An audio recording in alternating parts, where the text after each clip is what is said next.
Olá galera, tudo bem com vocês? Sejam bem-vindos a mais um vídeo aqui do canal. E bom, antes de a gente começar essa conversa, eu quero falar pra vocês que eu estou gravando esse vídeo no dia 1º de outubro e já está um calor infernal nessa cidade infernal comandada pelo capeta, que eu espero que em 2021, que vai ser quando vocês estarão vendo esse vídeo na primeira semana, na segunda semana de 2021, não seja mais governada pelo capeta, né, que no caso é o Marcelo Crivella, que é um lixo, tá? Então assim, Marcelo Crivella, gente, eu espero, de verdade, eu estava tendo um debate, que ele não ganhe, e ele tá em segundo lugar nas pesquisas, então assim, pelo amor de Jesus Cristo. Assim, esse homem é uma das piores coisas que existe nessa cidade, se não a pior, né, tirando a milícia. Mas enfim, estou gravando no dia 1º de outubro, está um calor do caralho, tá muito quente, tanto é que vocês vão ouvir um barulho de ventilador, aqueles barulhos meio ASMR, mas o barulho do ventilador é porque impossível, porque eu fecho a janela pra não entrar barulho externo. E assim, gente, tô até usando camiseta, que é uma coisa que eu uso raramente, mas o calor está impossível. Meia-noite, tipo, sensação térmica de 35 graus.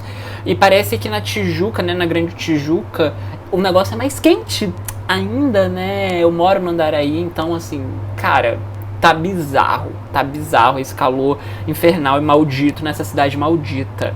Enfim, gente, eu sei que o carioca é muito bairrista, gente, nada contra o Rio de Janeiro, só não gosto do calor e da maioria dos cariocas que morreram, sei lá, junto com o Getúlio Vargas, né? A cidade parece que morreu na década de 30, mas tudo bem.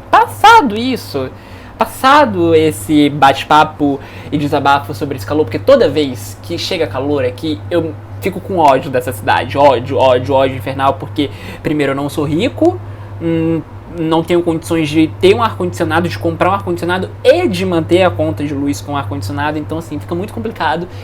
E o pior é que você liga o ventilador e o vento é quente, o vento quente na sua cara, você não sabe o que é pior, ficar com o ventilador ou sem o ventilador, porque o negócio é tenso, gente.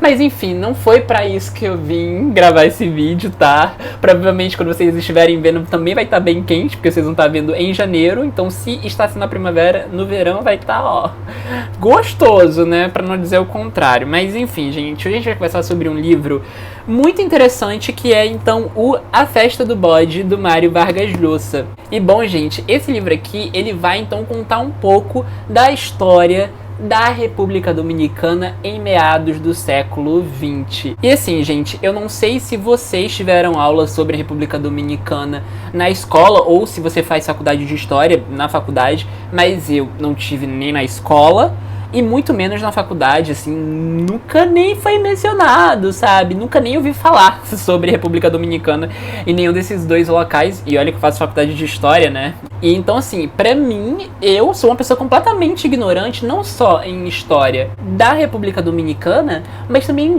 da maioria da história dos países da América Central, pra ser sincero, gente. O mais próximo que eu sei, assim, de alguma coisa é um pouquinho da história da ditadura na Guatemala e um pouquinho também do Haiti, mas, assim, bem pouco, sabe? Tipo, o básico.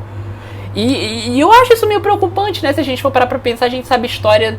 A gente sabe boa parte da história europeia, por exemplo, porque é considerada a história mundial, a história universal. E a gente continua sabendo da história contemporânea europeia, por exemplo, e a gente não sabe nada, basicamente, ou é muito raro a gente ver na escola estudar história da América Central, por exemplo, história da América do Sul, né? A gente tem história da América do Norte, a gente estuda Estados Unidos, então por que a gente não poderia estudar a América Central, América Latina? Mas enfim, esse é debate para outro vídeo. E bom, gente, deixa eu contar um pouquinho pra vocês sobre o que é que se trata a Festa do Bode. Aqui na Festa do Bode, como eu falei pra vocês, o Mário Vargas Llosa vai apresentar um pouquinho pra gente da história da República Dominicana em meados do século XX. E o que o Mário Vargas Llosa vai contar aqui pra gente, então, ele vai relatar como era a ditadura militar do Bode, ou o Rafael Leônidas Trujillo Molina, né, que é mais conhecido como Bode, e por isso a Festa do Bode. E assim, gente, o Mário Vargas Llosa, pra contar essa história, ele vai contar essa história inicialmente por 3 pontos de vista. Então a gente vai começar o livro acompanhando a Urânia, que é uma mulher já que está voltando ali para a República Dominicana depois de velha, ela tem 49 anos, e o pai dela então era um grande figurão do regime do Bode. E então ela vai voltar ali para aquela cidade que ela saiu quando ela tinha 14 anos, por um motivo que a gente vai descobrir ao final do livro, que é uma das coisas bem interessantes e é muito forte, mas enfim. E a gente vai então acompanhar a Urânia indo meio que acertar as contas com o passado dela e com o pai dela, porque a partir do momento em que ela saiu da República Dominicana aos 14 anos, ela cortou completamente relação com o pai dela, cortou completamente contato, enfim. Então assim, essa volta dela com 49 anos para aquele lugar, né, é uma coisa que ela lida com muitas emoções, muitas memórias e lembranças que ela tentou durante muito tempo fugir. Segundo ponto de vista que a gente vai acompanhar aqui no livro é então do bode, que é o Rafael Leônidas, né? Então a gente vai acompanhar um pouquinho ali do dia a dia desse ditador e por meio desse ponto de vista que o Mário Vargas Llosa traz da história do bode, a gente vai acompanhar não só um pouco do cotidiano dele, né, um pouco da personalidade do bode, mas também do jogo político que ele estava envolvido, né, de como é que ele então sustentava aquele regime militar e principalmente aqui o livro vai focar mais quando ele já está bem próximo da sua queda, né? E aí entra o terceiro ponto de vista dessa história, que é então dos responsáveis pelo ataque que acabou culminando na morte do bode. E então, quando a gente chega nesse terceiro ponto de vista, a gente vai acompanhar então um pouquinho da vida dessas pessoas que estavam ali naquele plano para então matar o bode, e a gente vai então conhecer e compreender um pouco as motivações dessas pessoas para entrarem naquele plano para matar o ditador ali daquele país, que era uma ditadura muito cruel e muito forte. E assim, gente, o livro é basicamente isso. A gente então vai acompanhar esses três pontos de vista sobre essa história, né, sobre esse regime do bode. E, caramba, a construção que o Mário Vargas Llosa faz aqui dos cenários, né, da República Dominicana, do jogo político e dos personagens é uma coisa muito impressionante, assim, é um trabalho que depois eu fui ler sobre o livro, um trabalho flaubertiano. E quando eu tava lendo, eu tava falando assim, gente, essa escrita me lembra alguma coisa, assim. E a partir do momento que a gente tem essa construção grandiosa dos personagens, do cenário, do jogo político, ali, dessa trama no geral, a gente passa a aprender e a compreender muito bem como era que funcionava as engrenagens ali daquele país que estava passando por uma ditadura militar antes mesmo da maioria dos países da América Latina passarem. E, gente, uma das coisas que eu quero ressaltar aqui, que eu acho muito curiosa e interessante, e de que seria muito legal ver um professor de história falando, um professor da faculdade falando, é de que os Estados Unidos era um dos grandes apoiadores da queda dessa ditadura no final, né? E a queda dessa ditadura vai se dar ali, então, no início da década de 60. E se a gente for parar pra pensar, a década de 60, ali 50, 60, 70, é um marco dos Estados Unidos ajudando ditaduras militares ao longo dos países do Cone Sul e, enfim, da América Central e tudo mais. Então, assim, é muito curioso de como funciona os jogos políticos e de como cada experiência de país é diferente, porque no caso da República Dominicana, os Estados Unidos não queria mais que aquela ditadura estivesse acontecendo ali na década de 60. E aqui no Brasil teve um certo apoio dos Estados Unidos na ditadura de 1964, na Argentina também a gente teve isso, e eu achei isso muito interessante, E uma outra coisa, já que a gente está falando sobre essa questão de ditadura, né, e o livro fala sobre a ditadura, o livro é um grande resgate histórico da história desse país, né, da história recente desse país. Uma das coisas que eu achei muito bacana que o Mário Vargas Llosa faz aqui é de que ele não cai no simples maniqueísmo de quando vai tratar sobre essa questão da ditadura. E como eu falei pra vocês, ele faz uma construção muito boa do jogo político que estava acontecendo ali naquele país. Então, assim, o Mário Vargas Llosa não ignora que, ok, os Estados Unidos quer que essa ditadura acabe, mas ele não ignora os fatores internos que levaram à queda dessa ditadura, né, e o que foi que aconteceu e tudo mais. E eu acho isso muito impressionante, porque geralmente quando a gente vai ver as pessoas falando sobre ditadura e tudo mais, elas sempre vão falar assim, não, porque tudo foi culpa dos Estados Unidos. A maioria das pessoas pensam dessa maneira. Tudo foi culpa dos Estados Unidos, tudo foi eles que fizeram isso e tudo mais, mas as pessoas se esquecem de pôr no debate sobre isso a questão dos processos internos dentro dos próprios países, sabe? Porque assim, eu não tô dizendo que os Estados Unidos não têm culpa nas ditaduras, não tô falando isso. E eu acho, pessoalmente, assim, que os Estados Unidos têm culpa pra caramba no cartório. Ajudaram muita ditadura, ajudaram muitas atrocidades. Mas eu não gosto desse jogo maniqueísta porque apaga completamente um processo histórico daquela sociedade, daquele país. Então, assim, eu achei muito bacana isso, e eu falei isso também no vídeo da Casa dos Espíritos, que a Isabel Allende também faz isso naquele livro, e o Mário Vargas Llosa também traz isso, e eu acho muito bacana a gente acompanhar, então, toda a construção do que é que leva a um golpe militar, por exemplo, porque aqui a gente vai ficar sabendo sobre o que foi que aconteceu para que o bode chegasse ao poder, assim como a gente acaba sabendo também sobre a sua queda, e é muito interessante ver isso. E assim, gente, eu acho que o que me prendeu nesse livro foi a curiosidade de saber o que é que ia acontecer naquela história, porque eu realmente fiquei muito curioso para saber, porque como eu não sabia de absolutamente nada sobre a história da República Dominicana e a história dessa ditadura, eu fiquei muito curioso, eu fiquei tipo assim, caramba, o que que vai acontecer, né? O que foi que aconteceu? Porque quando a gente inicia o livro, a gente sabe que essa ditadura acabou com um plano, assim, que o bode foi morto, né, de que ele não saiu ileso disso, nem nada disso, mas você fica curioso pra saber o que foi que levou, né, e de como é que funcionava essa sociedade.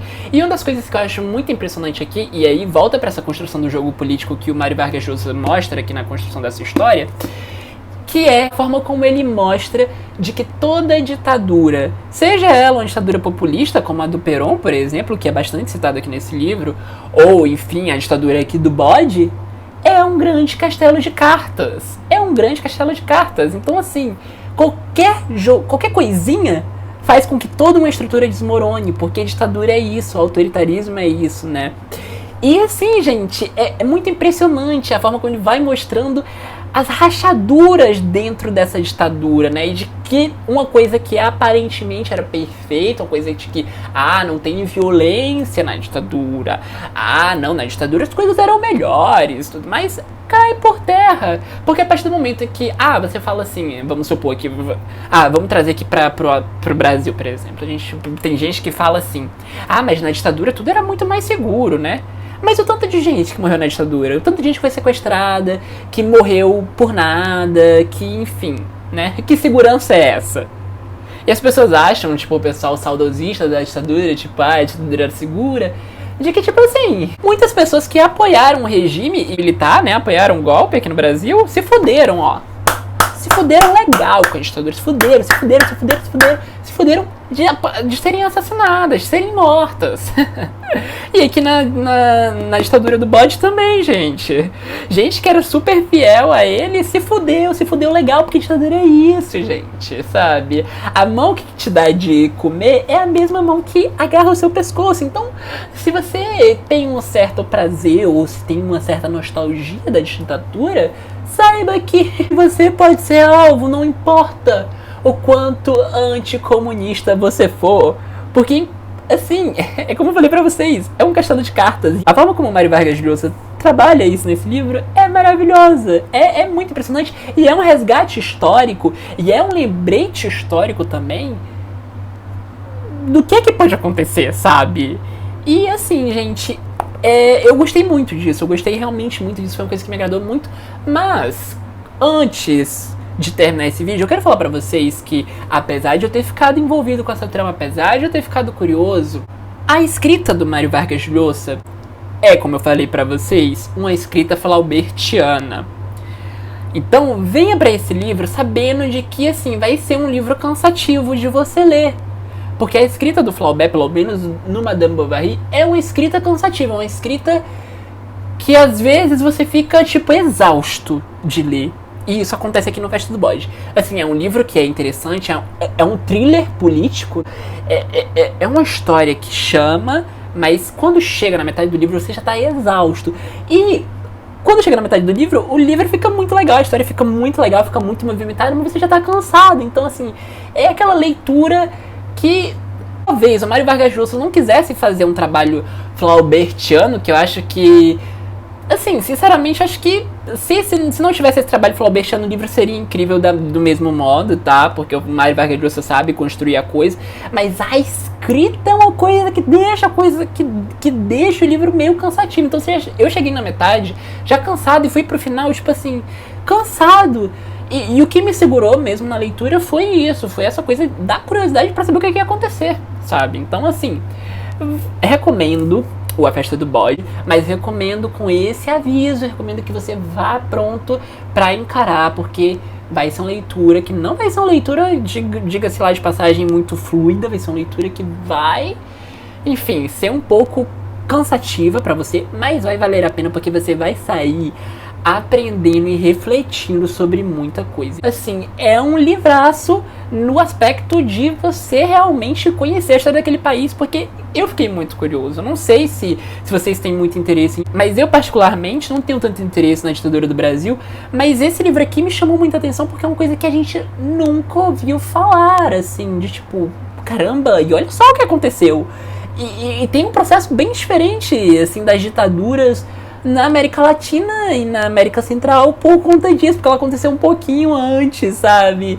E o que levou ela a cair é muito diferente. E, enfim, gente, olha, que livro. Um baita thriller político, assim, acho que é muito legal, É cansativo? Mas vale a pena por conta de você conhecer uma história. Você não vai ver por aí que é uma história muito única e de que, assim, eu acho que ela deveria ser mais contada, sabe? Não só a história da República Dominicana, mas a história da América Central e da América do Sul no geral, sabe? Seria muito interessante mesmo.